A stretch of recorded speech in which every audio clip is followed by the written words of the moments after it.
إن الحمد لله نحمده ونستعينه ونستغفره ونعوذ بالله من شرور أنفسنا ومن سيئات أعمالنا من يهده الله فلا مضل له ومن يضلله فلا هادي له وأشهد أن لا إله إلا الله وحده لا شريك له وأشهد أن نبينا محمدا عبده ورسوله أرسله بالهدى ودين الحق ليظهره على الدين كله ولو كره المشركون. أما بعد فإن خير الحديث كتاب الله وخير الهدي هدي محمد صلى الله عليه وسلم وشر الأمور محدثاتها وكل محدثة بدعة وكل بدعة ضلالة وكل ضلالة في النار. يا أيها الذين آمنوا اتقوا الله حق تقاته ولا تموتن إلا وأنتم مسلمون. يا أيها الناس اتقوا ربكم الذي خلقكم من نفس واحدة وخلق منها زوجها وبث منهما رجالا كثيرا ونساء واتقوا الله الذي تساءلون به والأرحام إن الله كان عليكم رقيبا. يا أيها الذين آمنوا اتقوا الله وقولوا قولا سديدا يصلح لكم أعمالكم ويغفر لكم ذنوبكم ومن يطع الله ورسوله فقد فاز فوزا عظيما. گرامی قدر معزز سامعین کرام، رسول اللہ صلی اللہ علیہ وسلم کا ایک فرمان ہم میں سے تقریباً ہر ایک کو یاد ہے، انما الاعمال بالنیات. اعمال کا دار و مدار ان کی نیتوں پر ہوتا ہے. جس طرح یہ حدیث مبارکہ صحیح بخاری میں ہے، صحیح بخاری کی پہلی روایت ہے، اسی طرح ایک اور روایت وہ بھی صحیح بخاری میں ہے اور اس کے الفاظ بھی اسی روایت سے ملتے جلتے ہیں، صرف آخری لفظ مختلف ہے جو ہمارے لیے رمضان المبارک کے ان ایام میں مشعل راہ ہے. اور وہ حدیث کے الفاظ ہیں انما الاعمال بالخواتیم، انما الاعمال بالخواتیم. جس طرح پہلی روایت کا ترجمہ ہے، مفہوم ہے کہ اعمال کا دار و مدار ان کی نیتوں پر ہوتا ہے، اس حدیث مبارکہ کا مفہوم ہے اعمال کے نتائج ان کے اختتام کے مطابق ہوتے ہیں. آپ نے کوئی بھی عمل کرنا شروع کیا ہے، اس کا نتیجہ اور اس کا جو اثر ہے اس کے اختتام کے مطابق ہوگا. جیسے دوڑ کے مقابلے میں 10 مقابلے میں شریک افراد ہیں، ایک ان میں سے شروع سے لے کر آخر کے قریب تک بڑی تیزی سے دوڑ لگاتا ہے، لیکن آخر میں جا کر سست ہو جاتا ہے. یقیناً صرف اتنا ہی سننے پر ہم سب یہ فیصلہ دے دیں گے کہ یہ بندہ اب جیت نہیں سکتا. جو آخر میں سستی دکھا رہا ہے، ابھی ہم نے باقی 9 کے حالات نہیں دیکھے، لیکن اس کے بارے میں صرف ہمیں اتنا پتہ چلا ہے کہ یہ آخر میں سست ہو گیا ہے. جتنی اس کے اندر توانائی ہے، جتنی یہ دوڑ لگا سکتا ہے ویسے دوڑ لگا نہیں رہا. ہم فیصلہ دے دیتے ہیں کہ یہ بندہ جیت نہیں سکتا. ایک بچہ سارا سال بڑی اچھی اور بہترین محنت کرتے ہوئے پڑھتا ہے، لیکن امتحانات کے دنوں میں وہ تیاری نہیں کرتا، پڑھتا نہیں ہے، تو یقیناً اس کے امتحانات کے نتائج بھی ویسے نہیں ہوں گے جیسے ہونے چاہیے. یہ دونوں مثالیں ہمیں اس بات کی ترغیب دلاتی ہیں کہ جس جوش و خروش کے ساتھ ہم نے ماہ رمضان کا آغاز کیا تھا، وہ جوش و خروش آخری لمحے تک برقرار رہنا چاہیے، کیونکہ رسول اللہ صلی اللہ علیہ وسلم کا فرمان ہے انما الاعمال بالخواتیم، بلکہ رسول اللہ صلی اللہ علیہ وسلم کا جو طریقہ کار تھا وہ محض یہ نہیں تھا کہ اپنے جوش و خروش کو ابتدائے رمضان جیسا برقرار رکھا جائے، نہیں، بلکہ آخری عشرے میں عبادت، اطاعت، اللہ تعالیٰ کی بندگی کا جو جذبہ ہے وہ پہلے سے بھی دگنا ہو جاتا تھا۔ یہی وجہ ہے کہ نبی صلی اللہ علیہ وسلم نے اپنی مدنی زندگی میں روزوں کی فرضیت کے بعد 9 رمضان دیکھے ہیں، 9 رمضان پائے ہیں۔ ابتدائی 8 رمضان آپ صلی اللہ علیہ وسلم نے سیدنا جبریل کے ساتھ ماہ رمضان میں ایک بار قرآن کریم کی دہرائی کی ہے۔ ٹوٹل 9 رمضان آپ صلی اللہ علیہ وسلم نے پائے، 9 میں سے ابتدائی 8 میں رسول اللہ صلی اللہ علیہ وسلم اور سیدنا جبریل علیہ السلام نے مل کر ایک بار قرآن کریم کی دہرائی کی ہے۔ لیکن جو آخری رمضان ہے، اس رمضان میں اللہ تعالیٰ کے پیارے پیغمبر جناب محمد الرسول اللہ صلی اللہ علیہ وسلم نے سیدنا جبریل علیہ السلام کے ساتھ مل کر 2 بار دہرائی کی ہے، 2 بار۔ انما الاعمال بالخواتیم، اعمال کے نتائج ان کے اختتام کے مطابق سامنے آتے ہیں۔ آپ صلی اللہ علیہ وسلم سے یہ بھی منقول ہے کہ آپ نے آخری سال، دیگر سالوں میں صرف 1 سال آپ نے پورا رمضان اعتکاف کیا تھا لیلۃ القدر کی تلاش میں، پہلے عشرے میں اعتکاف کیا، لیلۃ القدر نہیں ملی، دوسرے میں اعتکاف کیا، نہیں ملی، تیسرے میں بتلایا گیا کہ آپ کو لیلۃ القدر آخری عشرے میں ملے گی۔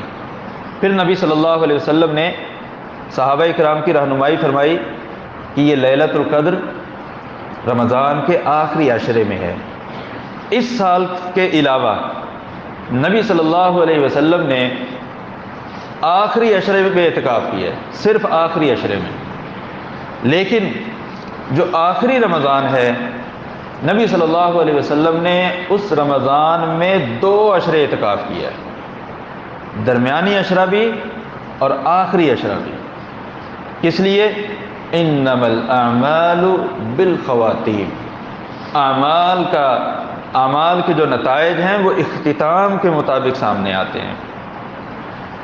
آپ صلی اللہ علیہ وسلم کا یہ طرز عمل، یہ طریقہ کار ہم سب کو ترغیب دلاتا ہے کہ اگر ماہ رمضان کے ابتدائی دنوں میں ہم سے، ابتدائی 2 عشروں میں اگر ہم سے کوئی کوتاہی ہوئی ہے، اس کوتاہی کا تدارک ہم اس آخری عشرے میں کر لیں۔ اور اس کا تدارک کرنے کے لیے بہترین طریقہ اعتکاف ہے۔ اعتکاف کے متعلق ہمارے معاشرے میں کچھ ایسے نظریات اور چیزیں پائی جاتی ہے کہ انسان سمجھتا ہے کہ اگر اعتکاف میں بیٹھ گیا تو بس پھر ختم ہے۔ ایسا نہیں ہے۔ اور پھر یہ بھی نظریہ پایا جاتا ہے کہ اعتکاف صرف اور صرف 10 دن کا ہی ہے۔ ایسا نہیں ہے۔ اعتکاف 1 رات کا بھی ہے، اعتکاف 1 دن کا بھی ہے۔ جتنا جس کو وقت ملے، جتنا جس کو وقت میسر ہو، اعتکاف بیٹھے۔ سیدنا سفیان ثوری رحمۃ اللہ علیہ کہا کرتے تھے، مسلمانوں پر تعجب ہے کہ یہ اب اعتکاف نہیں بیٹھتے، حالانکہ رسول اللہ صلی اللہ علیہ وسلم نے مدینہ میں رہتے ہوئے 9 رمضان پائے اور آپ صلی اللہ علیہ وسلم نے ہر رمضان میں اعتکاف کیا ہے۔ آپ صلی اللہ علیہ وسلم نے ہر رمضان میں اعتکاف کیا۔ تو نبی صلی اللہ علیہ وسلم کے اس طرز عمل کو سامنے رکھتے ہوئے مسنون طریقہ تو یہی ہے پورا عشرہ اعتکاف کیا جائے، لیکن اگر کسی شخص کو 2 دن اعتکاف کا موقع ملتا ہے، 3 دن اعتکاف کا ملتا ہے، 4 5 حسب استطاعت، حسب امکانات، جس کو موقع ملے وہ اعتکاف بیٹھنے کی کوشش کرے۔ اور جن لوگوں کو اللہ تعالیٰ نے اعتکاف بیٹھنے کی توفیق دی ہے، اللہ تعالیٰ ان کے اعتکاف کو اپنی بارگاہ میں قبول فرمائے۔ اپنے اعتکاف کو جتنا ہو سکے انفرادی عبادات سے بھرپور رکھے، انفرادی عبادات سے۔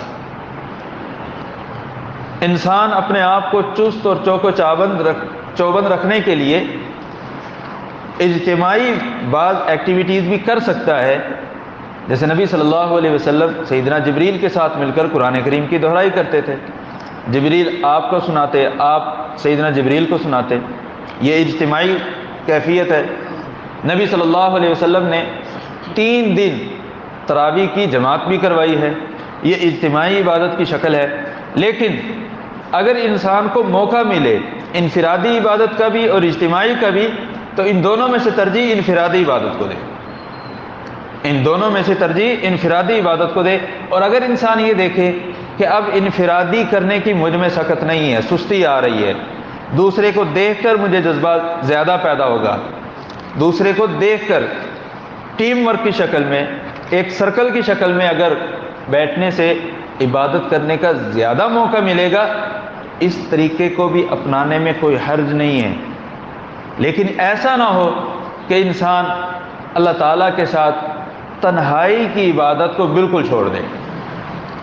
اعتکاف آخری عشرہ یہ اللہ تبارک و تعالیٰ کے ساتھ تنہائی میں عبادت کرنے کا نام ہے، تنہائی میں اللہ تعالیٰ کو منانے کا نام ہے، تنہائی میں اللہ تعالیٰ سے اپنے گناہوں کی معافی اور اپنے گناہوں کی مغفرت حاصل کرنے کا یہ وقت ہے۔ رمضان المبارک کا یہ آخری عشرہ مشہور یہ ہے، اور وہ کسی حد تک بات ٹھیک ہے، کہ طاق راتوں میں تلاش کیا جائے، لیلۃ القدر کو طاق راتوں میں تلاش کیا جائے۔ نبی صلی اللہ علیہ وسلم نے بھی یہی فرمایا ہے کہ طاق راتوں میں لیلۃ القدر کو تلاش کریں۔ سوال یہاں پر یہ ایک بنتا ہے، اور اس سال اس سوال کی بہت زیادہ ضرورت پڑنے والی ہے اس سال، کہ طاق راتوں سے مراد کیا ہے؟ ہماری طاق راتیں یا اہل عرب کی طاق راتیں؟ اس بار امکان ہے کہ روزوں کی تعداد میں فرق ہو۔ اگر روزوں کی تعداد میں فرق آتا ہے، ان کے 29 ہوتے ہیں، ہمارے 30 ہوتے ہیں، اگر فرق آتا ہے تو طاق رات کن کی شمار ہوگی، ان کی یا ہماری؟ پھر سیدنا ابو سعید خدری رضی اللہ تعالیٰ عنہ رمضان کے روزوں کو شمار کرنے کا ایک طریقہ بیان کرتے ہیں، حدیث میں یہ طریقہ بھی موجود ہے۔ ایک تو وہ طریقہ ہے جو ہم روٹین میں 21 22 23 24، ایک الٹ مہینے کے اینڈ سے، مہینے کے اینڈ سے 21ویں رات جو ہو، اگر آخر سے اس کو شمار کرنا شروع کریں تو وہ لتسع بقین، بقیہ 9ویں رات، 21ویں رات جو ہے وہ بقیہ 9ویں رات، 23ویں رات بقیہ 7ویں رات، 25ویں رات بقیہ 5ویں رات، الٹ مہینے کے آخر سے اگر شمار کیا جائے۔ اور حدیث مبارکہ میں یہ الفاظ استعمال ہوئے ہیں، لتسع بقین، لسبع بقین، لخمس بقین، کہ باقی 7 راتیں جب رہ گئی، باقی جب 5 راتیں رہ گئیں۔ یہ راتوں کے باقی رہنے کا ہمیں مہینے کے آغاز سے ہی پتہ چلے گا یا مہینے کے ختم ہونے کے بعد پتہ چلے گا؟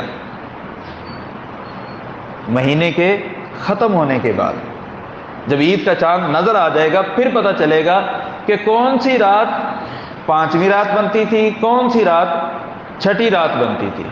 مہینہ 29 کا ہوگا، فگر چینج ہو جائے گی، مہینہ 30 کا ہوگا، فگر چینج ہو جائے گی۔ امام ابن تیمیہ رحمۃ اللہ علیہ ان احادیث میں روزوں کو شمار کرنے کے اس انداز کو مد نظر رکھتے ہوئے کہتے ہیں کہ اگر کوئی شخص یہ چاہتا ہے کہ مجھے یقینی طور پر لیلۃ القدر میں عبادت نصیب ہو، یقینی طور پر ابن تیمیہ رحمۃ اللہ علیہ کہتے ہیں کہ وہ شخص ہر رات لیلۃ القدر کو تلاش کرے پورے عشرے میں. اور اس کا مفہوم، اس عمل کو ہم نبی صلی اللہ علیہ وسلم کے فرمان سے متصادم بھی نہیں کہہ سکتے. کیوں؟ نبی صلی اللہ علیہ وسلم نے یہ فرمایا کہ طاق راتوں میں شمار کرو. اب یہ طاق راتیں کس اعتبار سے؟ مہینے کے شروع کے اعتبار سے یا اینڈ کے اعتبار سے؟ اگر شروع کے اعتبار سے کریں تو عام روٹین میں جو ہم چل رہے ہیں ویسے ہی ہوگا، لیکن اگر آخر کے اعتبار سے کریں، مہینہ 30 کا ہو، جو 30ویں رات ہوگی وہ پہلی رات ہوگی، جو 28ویں رات ہوگی وہ دوسری رات ہوگی، جو 26ویں رات ہوگی، 28ویں رات جو ہوگی وہ تیسری رات ہوگی، جو 26ویں رات ہوگی وہ 5ویں رات ہوگی. یہ طاق کا عدد مہینے کے شروع سے شمار کرنا ہے یا آخر سے شمار کرنا ہے؟ اس فرق کو امام ابن تیمیہ رحمۃ اللہ علیہ نے ہائی لائٹ کیا اور کہا کہ اگر کوئی شخص آخری عشرے کی ہر رات میں قیام کرتا ہے، آخری عشرے کی ہر رات میں قرآن کریم کی تلاوت کرتا ہے، دعائیں کرتا ہے، یہ شخص یقینی طور پر کہہ سکتا ہے کہ میں نے لیلۃ القدر کو پا لیا ہے، چاہے اس نے کوئی علامت نہ دیکھی ہو. علامت دیکھنا یا نظر آنا یہ ہمارا کام نہیں ہے. علامت بعض علاقوں میں نظر آ سکتی ہے، بعض میں نہ نظر آئے. اور جو سچویشن اس وقت بن رہی ہے روزوں کے مختلف ہونے کی، تعداد کے کم و بیش ہونے کی، اس میں تو یہ چیز ڈفرینس اور زیادہ واضح ہو جائے گا. تو اس لیے اگر ہم چاہتے ہیں اس سال بھی اور آئندہ کسی بھی رمضان میں کہ لیلۃ القدر پائیں، تو پورے عشرے میں محنت کریں، پورے عشرے میں. کسی رات کو یہ نہ کہیں کہ یہ طاق نہیں ہے، یہ جفت ہے. کیوں؟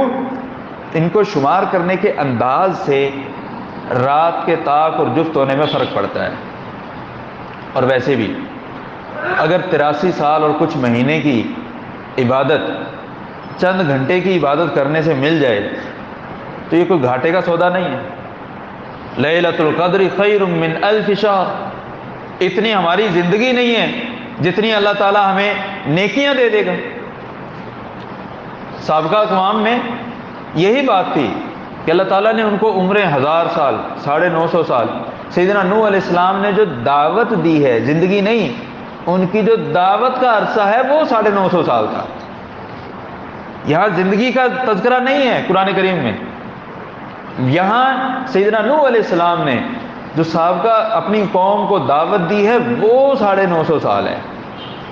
ایک آدمی نے 950 سال بندگی کی ہے، اور ایک ہماری امت کا، امت محمدیہ کا فرد ہے، بالغ ہونے کے بعد اس نے 40 سال پائے ہیں، اور ان 40 میں سے بھی 10 اس نے جوانی میں گوا دیے، باقی اس کے پاس 20 بچے. تو کیا یہ کس کا مقابلہ کرے گا سابقہ اقوام سے؟ یہ اللہ تعالیٰ کی رحمت ہے، یہ اللہ کا فضل ہے ہم پر کہ ہم چند تھوڑی محنت کر کے بھی، سمارٹ ورک کر کے بھی ہم ان کا مقابلہ کر سکتے ہیں. اور یہ ہم سب کے لیے ضروری ہے. کیوں؟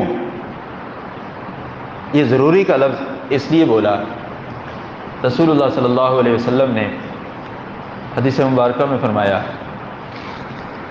کہ سیدنا جبریل نے دعا کی ہے اور میں نے آمین کہی ہے. راغم انف رجل ثم رغم انف رجل ثم رغم انف رجل ادرک رمضان ولم یغفر لہ. ایسا شخص تباہ و برباد ہو جائے، اس کا ستیہ ناش ہو جائے، ایسے شخص کا ککھ نہ رہے. راغم انف رجل 3 بار آپ نے فرمایا. کون؟ من ادرک رمضان ولم یغفر لہ. رمضان پائے اور بخشش نہ پائے. آپشن نہیں ہے ہمارے پاس، یہ معاملہ آپشنل نہیں ہے. یا تو ہم اللہ تعالیٰ کی طرف سے اپنے گناہوں کو معاف کروا لیں گے، نہیں تو معاملہ واضح ہے. اللہ تعالیٰ ہم سب کو محفوظ رکھے. اس لیے یہ چیز اختیاری اور آپشنل قطعاً نہیں ہے کہ رمضان میں انسان عبادت کرے یا نہ کرے، رمضان میں انسان قیام کرے یا نہ کرے، رمضان میں انسان قرآن کریم کی تلاوت کرے یا نہ کرے، دعائیں مانگے یا نہ مانگے، آپشنل نہیں ہے۔ ٹھیک ہے عبادت نفل ہے، لیکن عبادت نفل ہے، لیکن کم از کم اتنی عبادت ضرور ہو کہ جس سے آپ کو یقین ہونے لگے، اللہ تعالیٰ سے امید آپ کی بن جائے کہ اللہ تعالیٰ میری اس عبادت سے میرے سابقہ جتنے بھی گناہ ہیں معاف فرما دے گا، وہ گناہ کیسے ہی کیوں نہ ہو۔ یہ آپ کا کام نہیں ہے، یہ میرا کام نہیں ہے، یہ اللہ کا کام ہے۔ وہ معاف کرنے پر آئے تو ایک زانیہ کو کتے کو پانی پلانے کی وجہ سے معاف کر دے، اور اگر پکڑنے پر آئے، اگرچہ روایت ثابت نہیں ہے، مکھی غیر اللہ کے نام پر مارنے پر اللہ تعالیٰ پکڑ فرما لے۔ اللہ تعالیٰ کی ذات سے ہمیں ہر وقت خیر کی امید رکھنی چاہیے، خیر کی امید۔ ماہ رمضان کے آخری ایام ہیں، ممکن ہے یہ آخری جمعہ ہو، ممکن ہے۔ ماہ رمضان کے اختتام سے پہلے اپنے رشتہ داروں کے ساتھ اپنے معاملات کو سدھار لیجیے، جن سے قطع تعلقی ہے، چاہے وہ کسی بھی وجہ سے، چاہے وہ کسی بھی وجہ سے آپ کے مطابق آپ نے قطع تعلقی شرعی تقاضوں کے مطابق کی ہے، بالکل ٹھیک ہے، قطع تعلقی رکھیں، لیکن سلام دعا ختم مت کریں، سلام دعا مت ختم کریں۔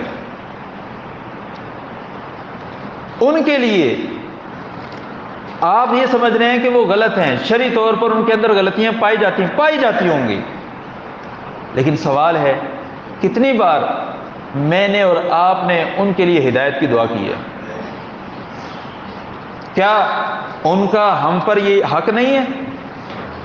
کیا کل قیامت والے دن وہ ہمیں پکڑ کر جھنجھوڑ نہیں سکتے کہ اللہ یہ خود تو بڑے پارسا تھے، مجھ سے انہوں نے قطع تعلقی کر لی تھی، ایک دن پکڑ کر بٹھا کر سمجھایا نہیں تھا، انہوں نے فتوے لگا دیے تھے لیکن ایک دن بٹھا کر سمجھایا نہیں ہے۔ اگر کوئی شخص، کوئی رشتہ دار میرا اور آپ کا جاننے والا مجھے کل پکڑ لے، آپ کو کل پکڑ لے، کیا جواب ہوگا ہمارے پاس؟ اپنے دوست احباب، عزیز و اقارب، گلی محلے کے افراد، جن سے بچوں کے معاملات کی وجہ سے، دیگر چھوٹی چھوٹی باتوں پر توتکار ہو گئی، اس کا تصفیہ کر لیں، معافی تلافی کر لیں۔ کس وجہ سے؟ جس شخص کا اخلاق اچھا نہ ہو، ایسے شخص کی بارگاہ الہی میں عبادات مسترد ہونے کا خدشہ بہت زیادہ ہوتا ہے۔ جس شخص کی اخلاقیات اچھی نہ ہو، اخلاق اچھا نہ ہو، ایسے شخص کی عبادات بارگاہ الہی میں مسترد ہونے کا بہت زیادہ خدشہ ہوتا ہے۔ نبی صلی اللہ علیہ وسلم کے سامنے دو خواتین کا تذکرہ کیا گیا۔ ایک خاتون کے متعلق کہا گیا کہ وہ نفل نمازیں بھی پڑھتی ہے، نفل روزے بھی رکھتی ہے، صرف نفل نہیں، مطلب فرائض تو پورے ہیں ہی ہیں، پلس نوافل بھی ہیں، لیکن زبان کی بڑی سخت ہے، اپنے پڑوسیوں کو تکلیف دیتی ہے۔ آپ صلی اللہ علیہ وسلم نے کیا فرمایا؟ ہی فی النار، وہ جہنم میں جائے گی، وہ جہنم میں جائے گی۔ حالانکہ فرض نمازوں کے ساتھ نفل نمازیں بھی ہیں، فرض روزوں کے ساتھ نفل روزے بھی ہیں، فرض صدقات اور زکوٰۃ کے ساتھ نفل صدقات خیرات بھی ہے، سب کچھ ہے، لیکن اپنی زبان سے اپنے پڑوسی کو تکلیف دیتی ہے۔ قال ہی فی النار، یہ جہنم میں۔ ساتھ ہی ایک اور خاتون کا تذکرہ کیا گیا کہ ایک خاتون اور بھی ہے، اس کے پاس نفل نمازیں، نفل روزے، نفل صدقہ خیرات ایسا کچھ نہیں ہے، فرائض ہی پورے کرتی ہے، فرائض مکمل ہیں، لیکن یہ اپنے رشتہ داروں کو، اپنے پڑوسیوں کو، اپنے آس پاس کے لوگوں کو اپنی زبان سے تکلیف نہیں دیتی۔ آپ نے کیا فرمایا؟ یہ فی الجنہ، یہ جنت میں ہے۔ اپنے اخلاق کو اچھے سے اچھا بنائیے، اپنے آس پاس کے لوگوں کو اپنی زبان سے نہیں، اپنے کردار سے متاثر کیجیے۔ اپنے اخلاق کو اچھا بنانے کا مقصد یہ قطعاً نہ ہو کہ میں نے اس کو متاثر کرنا ہے، قطعاً یہ ہدف نہیں ہونا چاہیے۔ ہدف یہ ہو کہ میں نے اللہ کو راضی کرنا ہے، میں نے اللہ تعالیٰ کی رضا حاصل کرنی ہے۔ اس ہدف سے، اس مقصد سے اپنے اخلاق کو بہتر سے بہتر بنانے کی کوشش کریں۔ اگر ہم ماہ رمضان میں یہ ٹارگٹ اچیو کر لیں، یہ ہدف پا لیں، تو یقیناً اللہ تعالیٰ سے بڑی امید ہے کہ اللہ تعالیٰ ہمیں اس ماہ رمضان میں ان لوگوں میں شامل فرما لے جن کو اللہ تعالیٰ کی طرف سے پروانہ مغفرت ملتا ہے، جنہیں جہنم سے آزادی ملتی ہے، جنہیں جنت کے سرٹیفکیٹ ملتے ہیں۔ اللہ تعالیٰ ہم سب کو جنت کا مستحق اور جنت کا حقدار بنائے۔ اللہ تعالیٰ سے دعا ہے کہ اللہ ہمارے اعمال اس معیار کے نہیں ہیں کہ تیری رحمت کے ہم حقدار اور مستحق بن جائیں، لیکن اللہ ہے تو تیرے بندے، ہیں تو تیرے بندے، تیرا در چھوڑ کر کہاں جائے، کس کے سامنے جھولیاں پھیلائیں، کس کے سامنے اپنے گناہوں کا اعتراف کریں۔ تیرے علاوہ ہمارا کوئی نہیں۔ اللہ ہم موحد ہے ہی اسی لیے کہ تیرے سامنے ہی اپنی جھولیوں کو پھیلاتے ہیں، کسی کے سامنے جھولی نہیں پھیلاتے۔ پروردگار ہم سب کو اپنی خصوصی رحمت کا حقدار بنا دے۔ یا اللہ ہم سب کو اپنی خصوصی رحمت کا حقدار بنا دے۔ ممکن ہے کہ آئندہ جمعہ عید کا جمعہ ہو۔ اگر عید کا جمعہ ہوتا ہے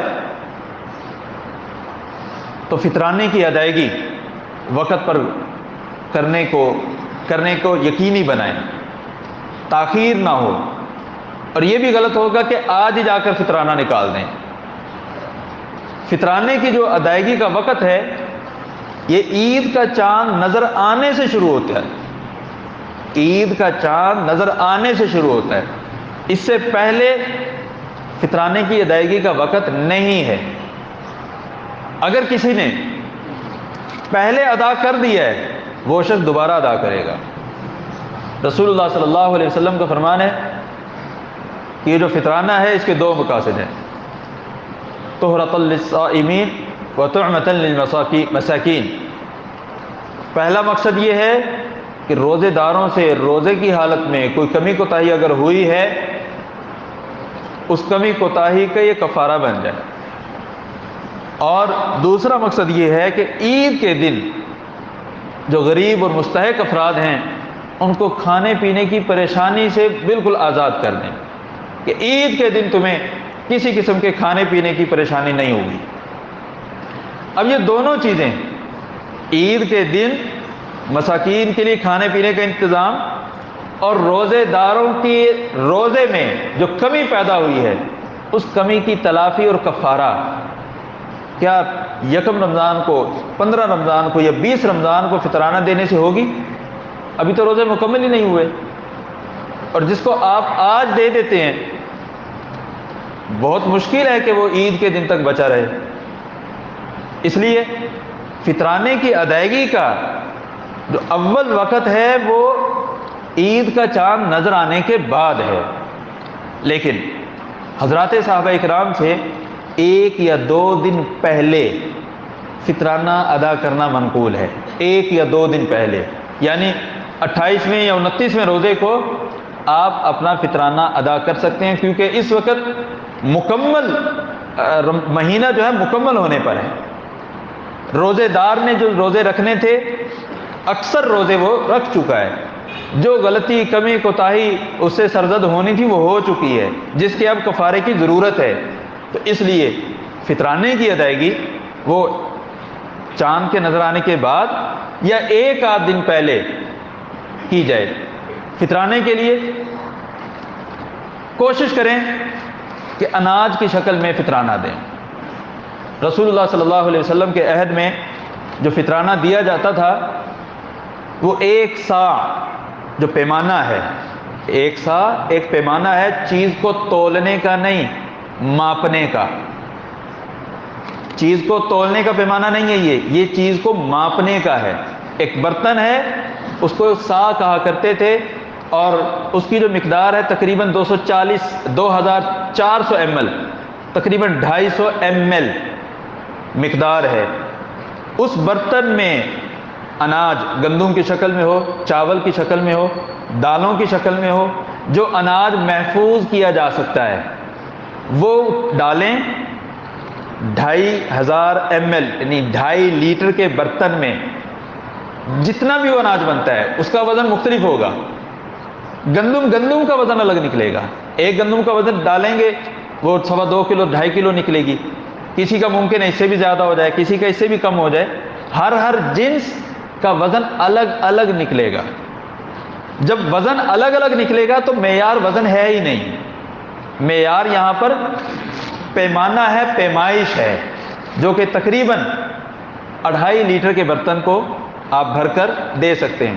اگر کسی کے پاس نہیں ہے، یہ جو صاع ہے، صاع جس کو حدیث میں ذکر ہوتا ہے، عہد نبوت کے جو پیمانے تھے، صاع کی اکائی تھی مد، صاع کی اکائی مد تھی، یعنی چند مد مل کر 1 صاع بنتا تھا۔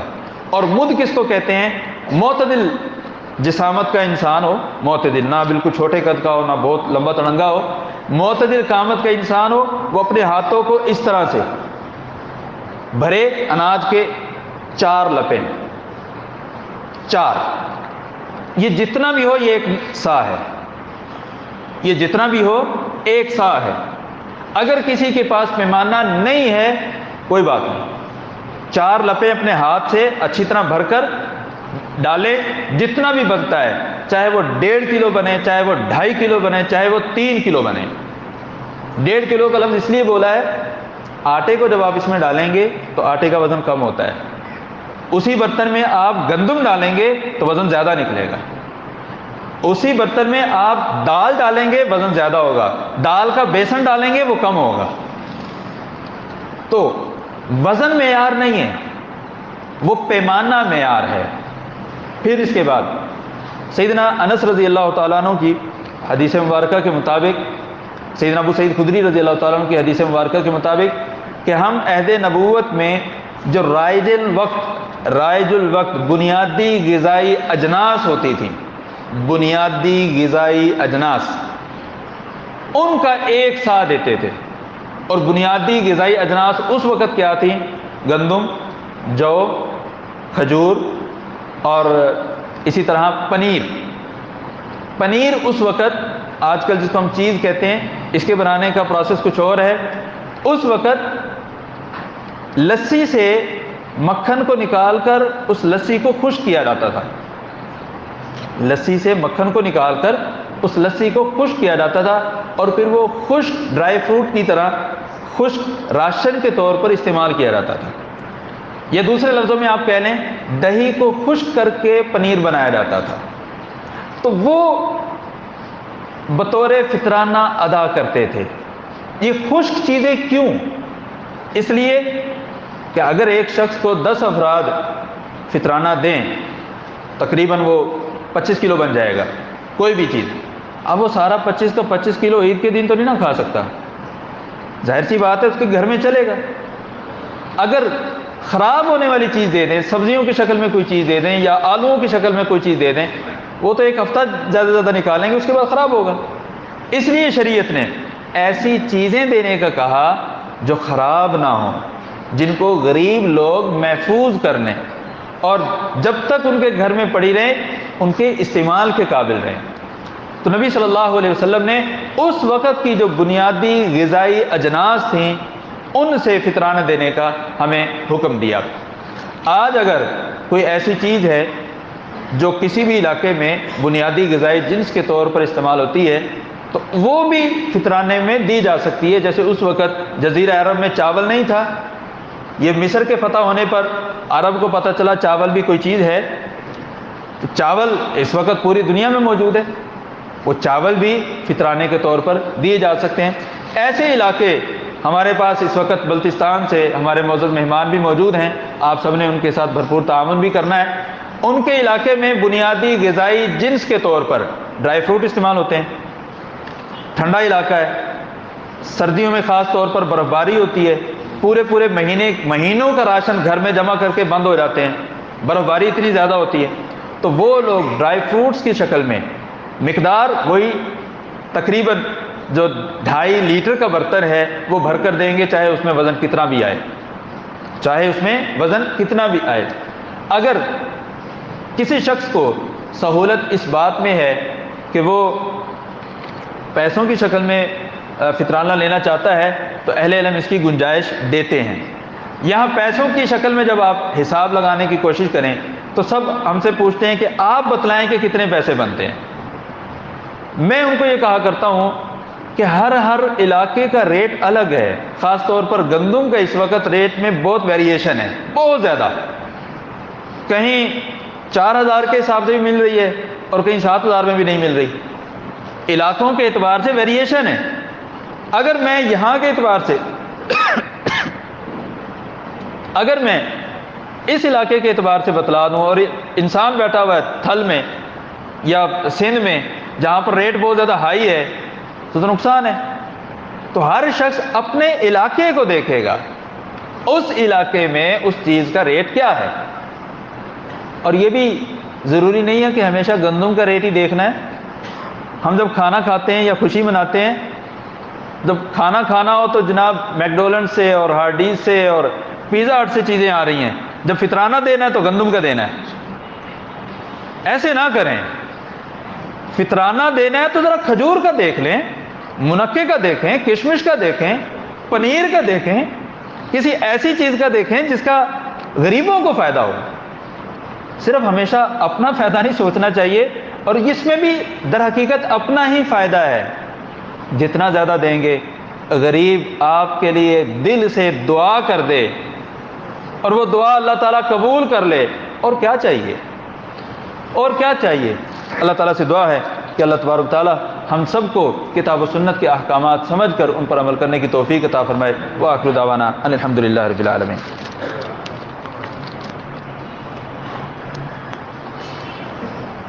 الحمد للہ علی احسانہ والشکر له علی توفیقہ وامتنانہ، واشهد ان لا الہ الا اللہ وحدہ لا شریک له تعظیما لشانہ، واشهد ان نبینا محمدا عبدہ ورسولہ الداعی الی رضوانہ صلی اللہ علیہ وعلی آلہ واصحابہ۔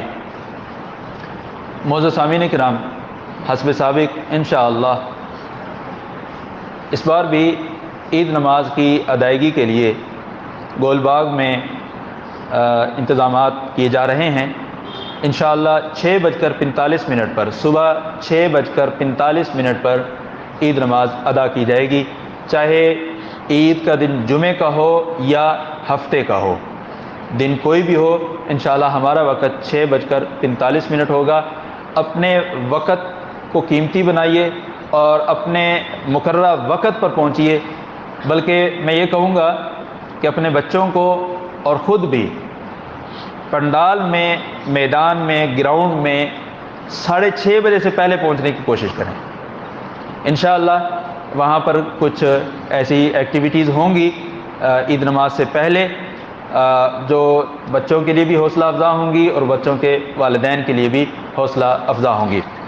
اس کے ساتھ ساتھ ماہ رمضان کا اختتام چل رہا ہے، اور نبی صلی اللہ علیہ وسلم ماہ رمضان میں بڑھ چڑھ کر، بلکہ تیز اندھیری کی طرح، تیز ہوا کی طرح اللہ کی راہ میں خرچ کیا کرتے تھے۔ آپ سب بھی اس مسجد کا جو توسیعی پروگرام ہے اس میں بھی حصہ ڈالیے، اب بھی ڈالیے اور آئندہ بھی ڈالیے، اور ایسے ہی ہمارے دور دراز کے علاقے سے آئے ہوئے بلتستان سے ہمارے مہمان موجود ہیں، گواڑی سے، ان کے ساتھ بھی بھرپور انداز میں تعاون کیجیے۔ میں گزشتہ سالوں میں بھی یہ بات کہتا ہوں اور اس بار بھی کہہ رہا ہوں کہ اس ادارے کے ساتھ اگر ہم خود تعاون کرنا چاہیں تو شاید ہمارے لیے وہاں پہنچ کر تعاون کرنا مشکل ہوگا، لیکن یہ اللہ تعالیٰ کی ہمارے لیے آسانی ہے کہ وہ خود ہمارے پاس آ جاتے ہیں اور ہمارے لیے آسانی ہو جاتی ہے، اور ہم وہ جو آنے جانے کی سفری مشقتیں ہیں اور صعوبتیں ہیں ان سے بچ جاتے ہیں، اور اس ادارے کے ساتھ بھی ہم تعاون کرتے ہیں، اور یقیناً وہ علاقہ ہمارے تعاون کا بہت زیادہ مستحق ہے۔ اس کی وجہ یہ ہے کہ ان علاقوں میں کھٹمل حضرات بہت تیزی کے ساتھ، بہت برق رفتاری کے ساتھ اپنے آپ کو اسٹیبلش کر رہے ہیں، اور جس انداز سے کر رہے ہیں ممکن ہے آپ مجھ سے زیادہ بہتر جانتے ہوں گے، تو وہاں پر ان کے سامنے رکاوٹ کھڑی کرنے کے لیے، ان کی ان سرگرمیوں کے سامنے ذرا بند باندھنے کے لیے ہمارے اور آپ کے تعاون کی اشد ضرورت ہے۔ اللہ تعالی ہم سب کا دیا ہوا اپنی بارگاہ میں قبول فرمائے۔ عباد اللہ ان اللہ امرکم بامر عظیم فقال فی المحکم التنزیل ان اللہ وملائکتہ یصلون علی النبی یا ایھا الذین آمنوا صلوا علیہ وسلموا تسلیما اللهم صل علی محمد وعلی آل محمد كما صلیت علی ابراہیم وعلی آل ابراہیم انک حمید مجید اللهم بارک علی محمد وعلی آل محمد كما باركت على إبراهيم وعلى آل إبراهيم إنك حميد مجيد وارض اللهم عن الخلفاء الراشدين أبي بكر وعمر وعثمان وعلي وعن سائر الصحابة أجمعين وعنا معهم بمنك وكرمك يا أكرم الأكرمين اللهم أعز الإسلام والمسلمين اللهم أعز الإسلام والمسلمين اللهم دمر أعداءك أعداء الدين اللهم عليك بهم فإنهم لا يعجزونك اللهم عليك بهم فإنهم لا يعجزونك اللهم عليك بهم فإنهم لا يعجزونك یا اللہ ملک پاکستان کی حفاظت فرما، یا اللہ ہمارے ملک کو سیاسی استحکام عطا فرما، یا اللہ ہماری عدلیہ کو، ہمارے اسٹیبلشمنٹ اور دیگر مقتدرہ اداروں کو ہوش کے ناخن لینے کی توفیق عطا فرما،